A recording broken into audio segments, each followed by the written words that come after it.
how much pull does this guy who is pretty much banned for life have that he can get all these drivers to at least listen to come? Because if this was any other team principal asking to come to the number 8 team on the grid, you'd be like, get the hell out of my office. Yeah. But if somehow Flavio can talk these guys into doing this, and I don't know how he does it. I really don't. I mean, you know, they say some people just got a silver tongue, man. Maybe he's just the driver whisperer. I don't know.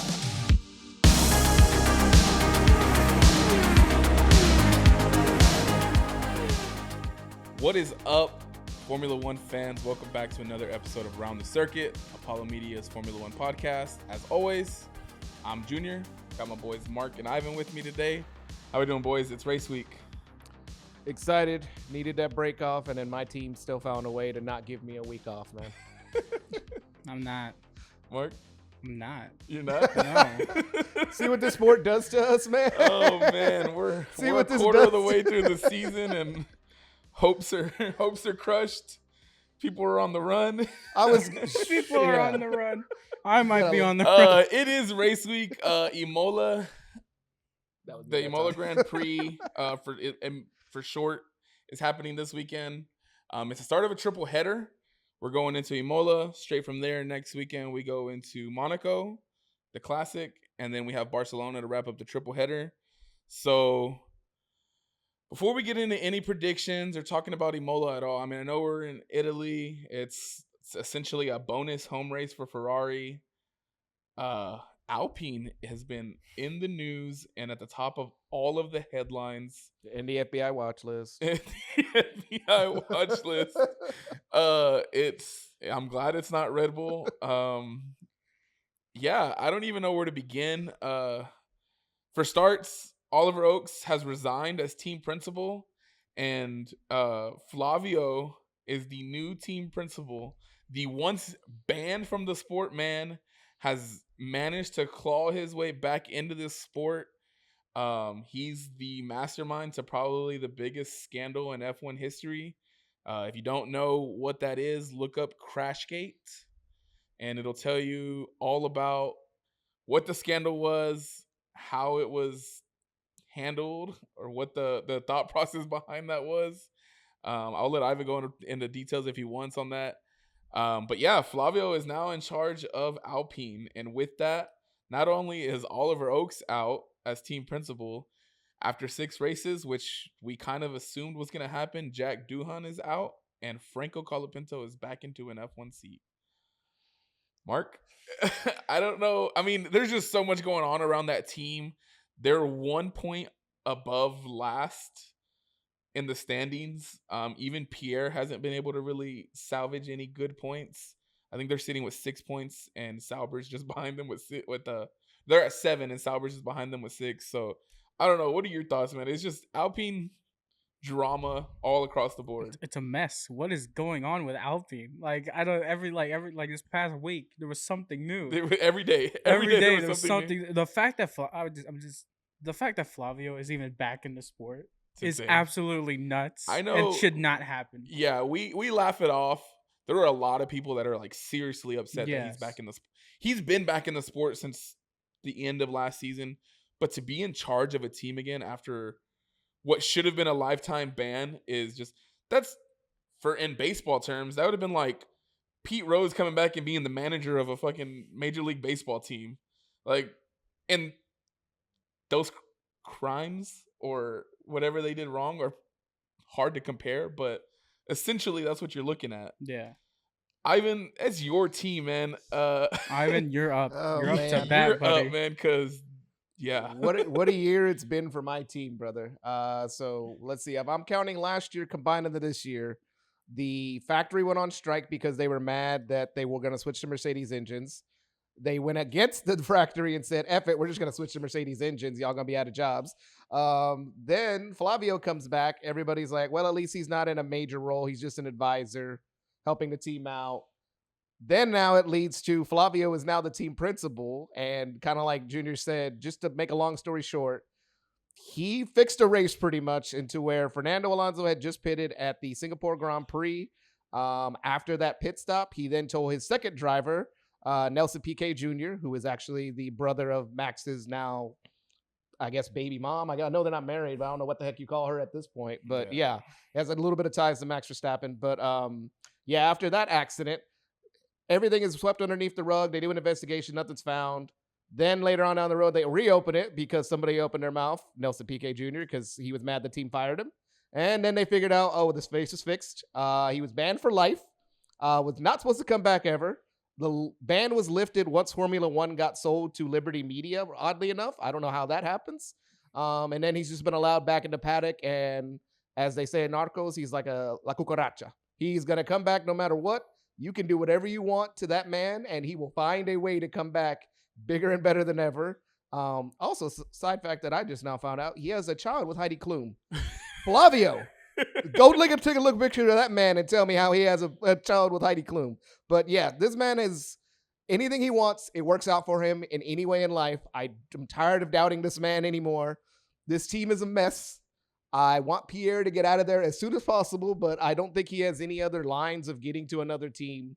Yeah, this has been a total mess. Now I am excited for Franco, but Franco really has to shine because now there are already rumors that he only has a 5-race contract. Yeah. And I don't think that's a rumor. I think that's fact. Yeah, it's fact. 5-race contract. You have drivers like Doohan that are waiting for their spot back. There's rumors that Sergio Perez could come back to race the rest of the season if Colapinto doesn't do good, thus opening the door for him to either stay there or go to Cadillac next year.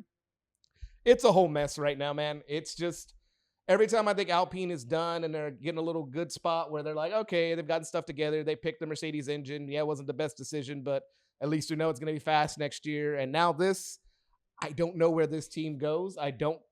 It's crazy to say that they may not be the team with the most drama, but like they're up there. Like they are up there with the most drama out of any team right now. Man, it's hard to say any other team has more drama than them. I mean, I know Red Bull has had its hiccups this season early on. If you count Ferrari has too.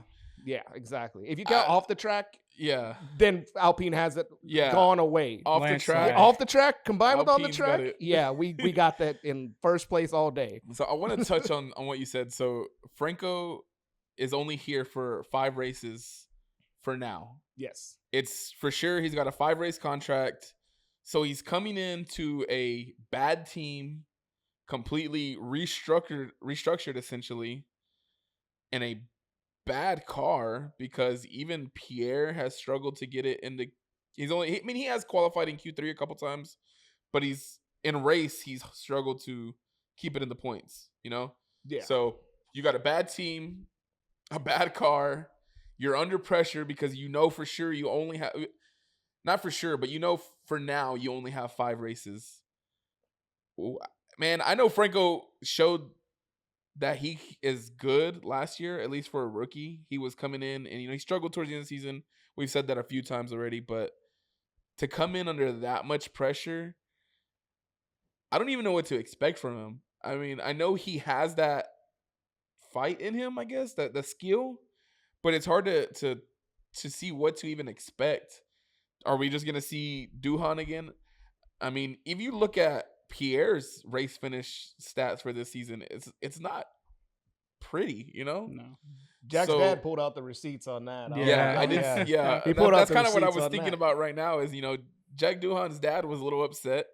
Put on his Instagram story, Jack's finishes compared to Pierre's, and it really wasn't much of a difference.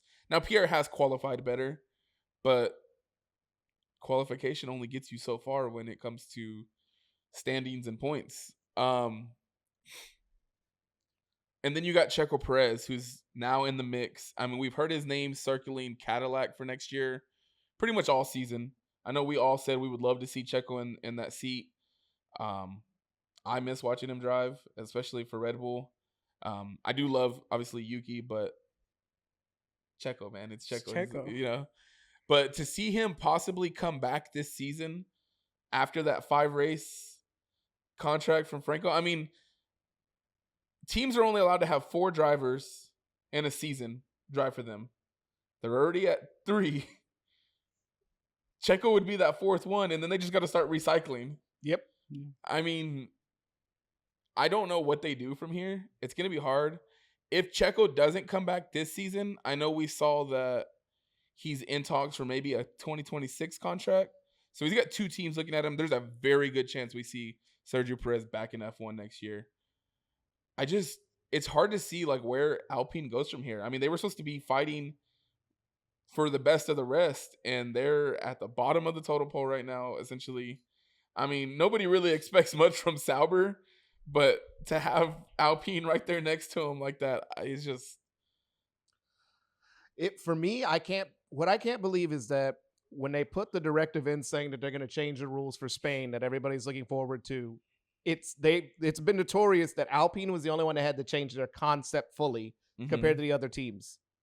I find it very, very hard to believe in my F1 fandom that no other teams had to make changes, or either that or they're just waiting to Spain and just letting it roll. Just racking up the points. Yeah, while they can. That's the only thing I can think of, because there's no way that there's 6 teams that were caught saying, yeah, we're going to be affected a little bit by this directive, but Alpine's the only one that's taken a nosedive.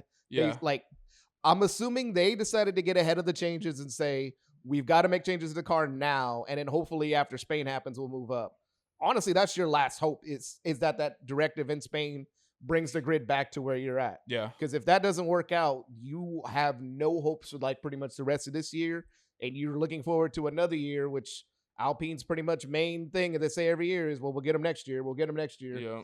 If not for those last, 4 races at the end of last year would have been one of their worst seasons of all time. Yeah. If they don't get that miraculous finish in Brazil and Pierre has a great race in Vegas, they don't have a really good season at all. So it's always hesitant. You never have confidence with this team. It's like we talked about plenty of times. It's like with the Cowboys fandom. You never have confidence with this team. You just think, all right, can you not mess it up as bad as you've been doing it before? Like, just improvement, steps forward. That's all I'm asking for. Like, when Pierre got to that team, my biggest fear was, I'm happy Pierre's getting out of that junior team and moving up to a real team. But did you have to put him with his mortal enemy?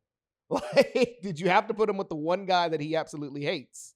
Yeah. So it's to me, it's just something that this team needs some positive momentum. I will ask y'all this one question though. I know I'm a person that believes Flavio didn't deserve a chance. What is up? Because we saw it in Drive to Survive last year. What kind of pull does he have with these drivers though?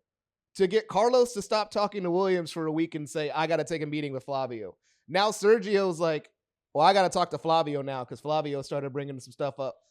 How much pull does this guy who is pretty much banned for life have that he can get all these drivers to at least listen to come? Because if this was any other team principal asking to come to the number 8 team on the grid, you'd be like, get the hell out of my office.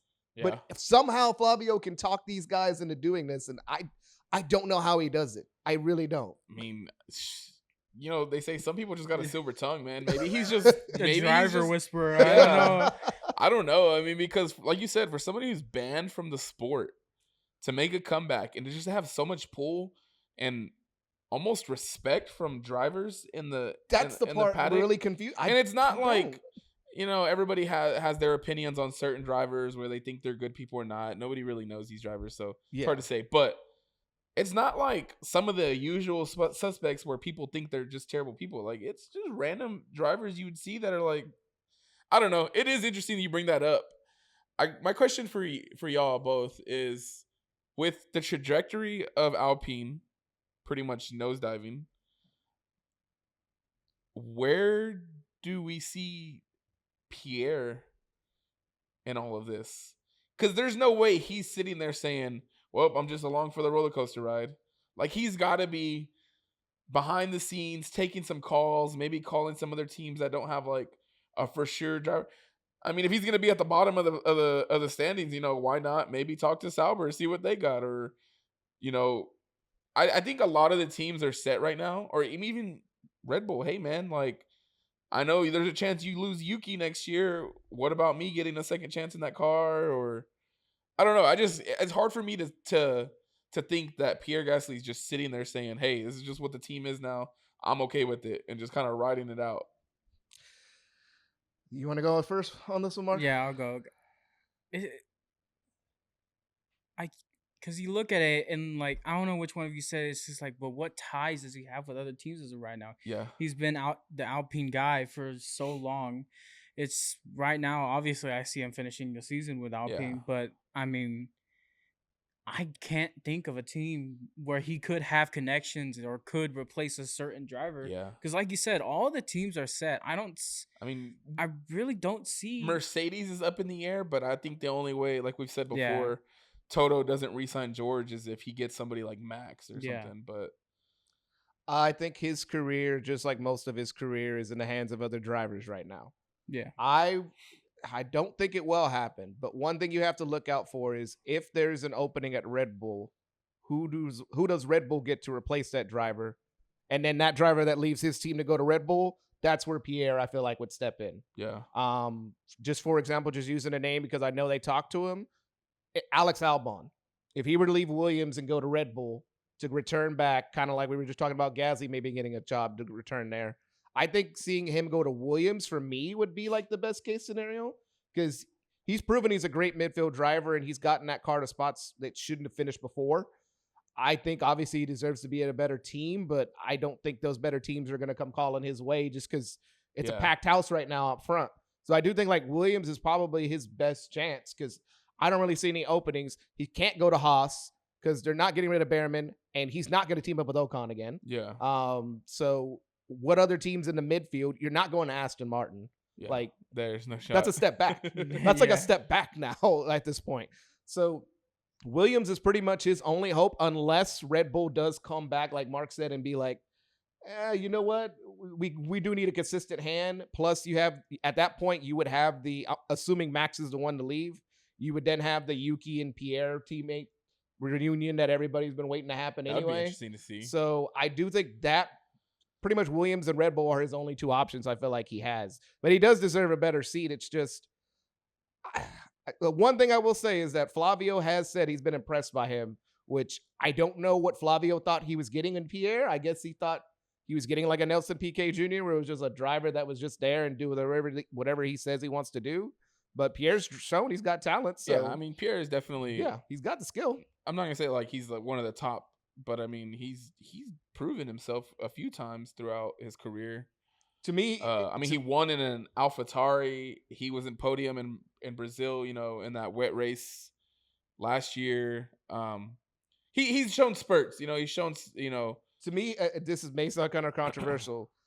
I feel like he's what George Russell was when he was at Williams, when he was like a driver that was consistently putting that car where it didn't belong, and people kept saying he needed a spot at a top team, but because of Lewis and Valtteri both being there, you just don't know when he's getting that spot. And that's the way I feel like Pierre is just stuck right now. Yeah. I don't know when he's getting that next opportunity. Yeah. You know, we talked about Checo possibly going to Alpine. So, I mean, that throws another curveball in the mix with drivers. There's a whole nother team joining the paddock next year. So maybe Cadillac could be an option, but we've seen Cadillac's not only been talking to Sergio Perez and talking about, you know, they have a list of IndyCar drivers that they've looked at, you know, Pato, Herta, a couple others they've thrown out there. But we mentioned it last week, I think, when we talked about Cadillac, how Mick Schumacher was the only one at the so-called reveal that Cadillac had in Miami, or their excuse to throw a party out there. Now we're seeing reports that Mick Schumacher is possibly in negotiations for a contract for next year. How do we feel about Mick making a comeback to the paddock if he does? I mean, yeah, we saw obviously since the beginning, Checo was rumored around. Then slowly after we saw Mick, but now like the talks have been getting more and more. Obviously, we know our dream team, Checo and Pato. Yeah. So I mean, if Mick comes back, I mean, you work with what you got, I guess, man. I don't know. Like obviously Checo would be a great signing. Mick would be an okay signing. So you'd have a decent team with Checo and Mick coming in, but at least your first year on the paddock. But I think I definitely would want to go in a different direction. Maybe IndyCar, definitely Pato. Yeah. But I mean, I ain't the one making the lineup, so you guys do what you guys do, man. Right. Mick has been impressive in WEC. The Endurance Championship, he did get another podium, his second podium of the season, driving for the Alpine car that legit, I think this is like their second or third year only in the sport. So for him to be getting podiums in such a young team has showing that he still does have the talents to be a good driver. I honestly, I think it kind of helped out this week. I don't know if y'all saw this, but because of his finish this weekend, Kevin Herta fell completely out of the top 10. He had a horrible weekend this weekend in IndyCar, and unless he gets back up to the top 4, he won't be eligible for F1 next year. He won't have the super license points now because he's fallen so far in the standings. So that's honestly probably helping the Schumachers and Pato and everybody else look better, because that's kind of eliminating one driver without you even having to do anything. Yeah. So I do think, honestly, I do think Schumacher may get the spot. Honestly, like I said, the dream team would be Pato and Sergio. At that point, you would be having an entire nation in your back pocket, pretty much saying, we have a home Grand Prix. I can imagine that whole dang stadium will be decked out in Cadillac gear if that happened. Mexico City, not even just Mexico City. I mean, I told y'all, I went to Austin last year, and I was actually shocked by how big of a fan base that Sergio has here in Texas. I mean, we're right next to Mexico. We have a big, Mexican American culture here in the state, and especially Houston, Austin. So I guess it's not too surprising, but I was just like, I was more taken aback, and I was like, wow, like this, he really has a family, and there's a reason he loved Austin. It's like you hear about it, but but when you actually see it, in Austin last year, Sergio was in the middle of just like a struggle bus on his worst season probably to date, and just to see the support from the fans no matter what, like it was insane. So if they were to get 2 Mexican drivers in there, man, it'd be nuts. But if Schumacher his name carries a lot of weight. We've seen him in F1 before. Didn't exactly, stick around long, but he's, like you said, he's been doing pretty good in endurance championship racing. His name is going to carry weight, whether he, past races or, be damned. His name's going to carry a lot of weight. I mean, Michael Schumacher is probably the greatest F1 driver of all time, next to Lewis Hamilton, the only 2 7-time world champions. The name's going to carry weight, but then you also have, I've seen the reports where Sebastian Vettel has been like very vocal and publicly backing Mick and saying that he would love to see him back in the sport and get a second chance. Yeah, there's a lot of a ton of politicking going on right now. So there was also another rumor that the reason that Alpine is even considering Sergio is to try to get Carlos Slim to give money for Franklin Colapinto so they could get more money from other Latin American countries besides just Argentina, where he's from. I know Sebastian is best friends with the Schumacher family, so he's been trying to help get Mick back into the sport. And also, you've got a German team coming next year. A good way to kind of like deter that new German team from getting all the pop is by getting a German driver. Yeah. And that's something where they did consider him, Mick, at Audi, Kick now, but Audi, when they're going to turn into that next year. So you've got to just keep in mind, like, all these things are moving around right now. Yeah. I do think Mick does bring a lot more money than what people give him credit for. Oh, absolutely. When your dad's a 7-time champ, like, you're going to bring in a bunch of money. It's like if Lewis or Max just had a kid, and later on down the road, can you imagine her in the F1 Academy series, how much money she would bring to the table? Yeah. Like, it's just situations like that. It's like a bunch of moving parts. I do think they're going to be looking for the most money in general that can bring sponsorship, whether that be German money, Kit Kat money, Carlos Slim money. Whoever's got the money, they're going to try to open the door and say, help us. We've heard them say it plenty of times in the paddock, on DTS. I mean, cash is king. Yeah. And if there's any sport where that's true, it's F1. Yep. Before we get into our Imola predictions, kind of want to mention, I know me and Mark have both watched it. Ivan, you haven't watched it yet, but the short documentary that Netflix released, partnered with WhatsApp, on Kimi Antonelli. It's called The Seat, so it goes pretty much behind the scenes, gives you an inside look of Toto, Bono, and all the team and everything that led into them choosing Kimi Antonelli to be in that second seat next to George, and the process that led up to him starting and racing his first race in F1. And so I want to know your thoughts on it, Mark, because I'm obviously, my number one driver is Max Verstappen, and we've all been talked about how impressive Kimi has been and how we've loved to see like everything he's doing, but the inside look is I don't know. That It was kind of cool to yeah, see, that was really and interesting it to kind of see. made me even more a fan of Kimmy. It almost I wanted to bring up. It's like watching sort of a comparison, like watching those videos after the NFL draft when you see the GMs talking. Mm-hmm. It gives you that backstage look, and seeing the backstage look of them looking for that second driver and then Yeah. ultimately going with Kimmy. That was really cool to see. Seeing them bring in Carlos, all the other drivers Yeah, that I were think it was cool, potentially in the like because mix. it was partnered with WhatsApp, and obviously they travel around the world, so that's probably one of the app they use to communicate and Yeah. text. To see like you said, they bring up each driver and like it's like in a text message form, and it's like Yeah. how the talks with Max go, not an Yeah. option. And then like they bring up all these different drivers who are out there right now, and then there's that one guy who's like, hey, Yeah. Kimmy, Kimmy. Kimmy. I know you didn't watch it, Ivan, but you got any thoughts on it? I don't know. Like I said, Kimmy has been probably the most impressive rookie that we have. Granted, he's in a Mercedes and a really fast Mercedes this season. Next to Ollie, he's probably the best performing, and best, I guess best performing rookie Yeah, we've had for on the sure. paddock this year. So your thoughts?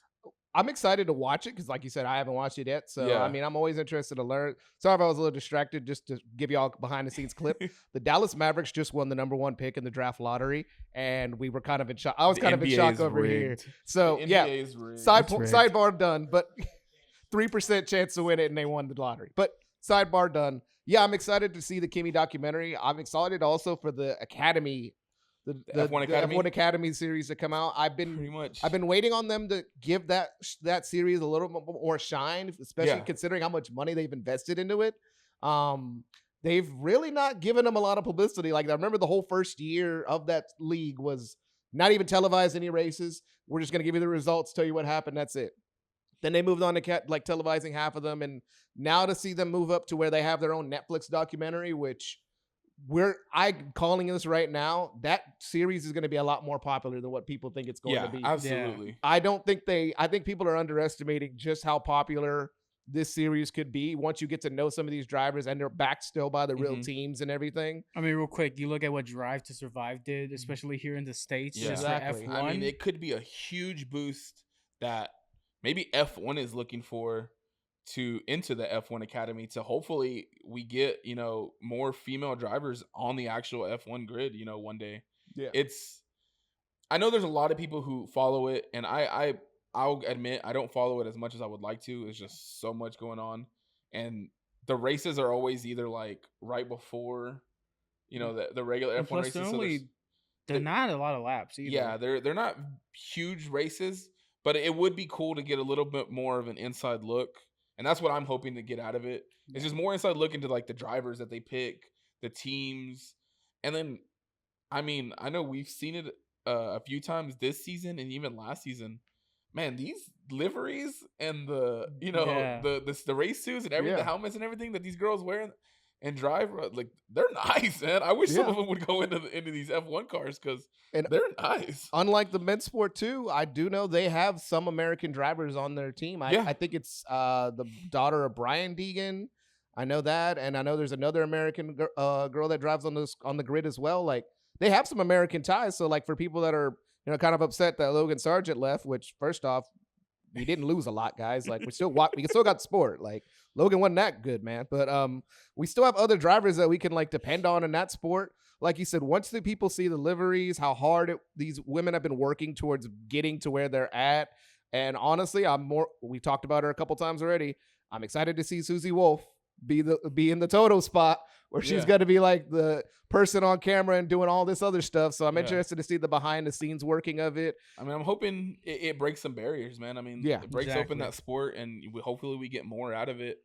I know I've talked to a friend of mine who she's a big supporter of it, and we've talked about how like F1 started the F1 Academy to hopefully, be more inclusive and get, women into the sport and hopefully get more women drivers. I think we've only had one in history, right? Yes. So to get another one would be insane, if not multiple, in the future. But it seems like F1 Academy has kind of like gotten stagnant to where these girls, you know, they're putting in the work, they're going out, they're doing these races, they're winning championships, and then that's it. You know, there's like no next step. Yeah. So if this can do anything, it would hope to like break that barrier and hopefully give them more and open the fan base, you know, to an even bigger audience and get that barrier, you know, knocked down and just get more I guess visual on it, because it's going to be interesting to see. Definitely. I'm very excited to see it. And before we move on, it was also Leah Block, the daughter of Ken Block, was the other driver I was thinking about. Yeah. That's also American driver. I know she's had a lot of hype, and with her dad being one of the leaders of the Hoonigan Company, like, you know, they're going to have some pull over there and have a lot of fans' eyes over there as well. Yeah. So we'll get into Imola. I mean, obviously it's this weekend. It's 63 laps in Italy. It's typically a one-stop race, so we'll see how the pit stops play a factor into it. Max won last year with Lando P2. I don't remember who wrapped up the podium. I'd have to look it up. But things are very different now. I know Imola was earlier on in the season last year than it is now, wasn't it? Yes. So it was earlier on. Max was still, Max. you know, at the top with Red Bull. Hopefully, you know, they can get back. But I don't know. I feel like we're leading into this triple header where qualifying, which has been a big factor into the races this season, is going to play even more of a factor, especially next week when we get into Monaco parade. But it's going to be interesting to see if there's any big action. I'm almost scared Imola's going to be boring. I hope I'm wrong and we get something. But we'll go into our predictions, I guess, to see. I don't know. It's hard to choose anyone but The McLarens. Yeah. Yeah. You know, I even as a Max fan, we know what he can do in qualifying, and we know he can fight these guys. But like, how much does he? You know, it's rough doing predictions right now. Yeah. I had to tell this to Mark before he makes his prediction. Jesus So Christ. this was the race where Leclerc actually got on the podium, and this started his momentum run from this to the Monaco win next year. So Yeah, I mean, if he there did was a- win. yeah, and he did win the Monaco race the next week too. So maybe a little bit of Ferrari hopium in there, copium in I there, don't know, brother. it's worth mentioning that Ferrari has been struggling, and they have already come out and said there's no big upgrades coming No in this upgrades. in this triple header, where Red Bull's bringing upgrades. Mercedes, I think, might have something in the works. I don't know how much upgrade McLaren needs. But I know McLaren in always brings an upgrade. I don't know how Yeah. they can upgrade what's already fastest, but And I know Barcelona, do. like you said, is going to be the technical directive Yes. implementation. So this triple header could be huge. Imola's kicking it off. Like I said, it's essentially a bonus home race for Ferrari Yeah. and Kimi as the Italian driver on the grid. I'll let you kick off the predictions. Me? Yeah, because I know Shit. you said you had your thoughts already coming into today. Yeah, so I told him I already had I'll my let you predictions. kick off your podium predictions and then go ahead and throw out your driver of the day prediction. Driver of the day, Kimi. Kimi. And the top on that, Kimi in third. Okay. I think Kimi gets podium this time. Getting I'm that gonna go home Max boost. in second. People are gonna hate me for this, but I'm gonna go Lando winning the Imola Grand Prix. I'm gonna do not it. I'm mad just at gonna it. say it. I'm like every single time I predict Charles to win or even do anything remotely good, doesn't do anything good. So maybe if I switch it around, so Charles and Lewis back to back, I don't know, DNFs, they're both gonna be in last. Maybe that'll like reverse psychology. Yeah, so yeah, Kimi gets driver of the day. I think that's definitely gonna be it, Yeah. especially if he gets that podium. I'm gonna go pretty similar to Mark actually. I'm gonna go third place is going to be Kimi, I think, as well. I think in his home race, you know, they always say it gives you like a half second on a home race, so that's gotta be good for something. So I feel like in his first home weekend, he's gonna get on the podium. Second, I'll do this for Mark. I'm gonna have Lewis in second, and then I'm gonna have Oscar winning the race. Okay. One of the three between Oscar, Max, and Lando, something is going to happen to two of the three of them. That turn one in Imola has been notorious for throwing drivers off, making people go into the sand and everything like that. Drivers getting beached. There is no way they don't have a run in. Last year, Lando was finished in second behind Max. I looked it up by 7/10. I think it's going to come down, like I said, Yeah, qualifying. it's going to come who's down gonna to be on the qualifying. inside. And then who's going to get that first lead into turn 1? And we already know Lando feels like he owes Max something. Max feels like he owes Oscar something. And Oscar's like, y'all two, I wouldn't mind it if I finish it, if I start third. Y'all two go ahead of me. We talked about it last week. We still haven't gotten that big accident between those big 3 drivers. So it's coming still. There's no way wait until the Red Bull ring. I feel like it's going to have to happen before the Red Bull ring. Like there's no way it's going to be like last year and start there. Yeah. And what about driver of the day?